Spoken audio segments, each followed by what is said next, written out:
ಮಾ ನಿನ್ ಮಗ ಯಾರು ಮದುವೆ ಮಾಡ್ಕೊಂಡ್ಬಿಟ್ಟಿದ್ದಾನೆ, ಇನ್ನೇನ್ ಇಲ್ಲೇ ಕರ್ಕೊಂಡ್ ಬರ್ತಾನಂತೆ.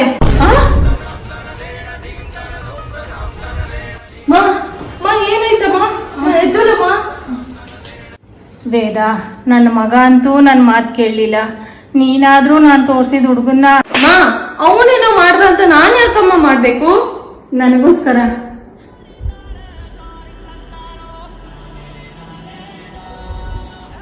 ಸರಿಮ್ಮ, ನಿನ್ಗೋಸ್ಕರ ಮಾಡ್ತೀನಿ. ನಿಜ ನಿಜ? ಹಾಮ್ಮ.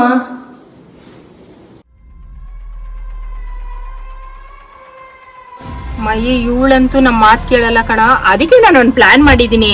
ನೀನೇನ್ ಮಾಡ್ತೀಯ ಅಂದ್ರೆ, ಇವಾಗ ಒಂದ್ ಹುಡುಗಿ ಜೊತೆ ಇರೋ ಫೋಟೋ ಕಳ್ಸು. ಆಮೇಲೆ ಅಂತೂ ಇಂತೂ ಕುರಿ ಹಳ್ಳಕ್ ಬಿತ್ತು.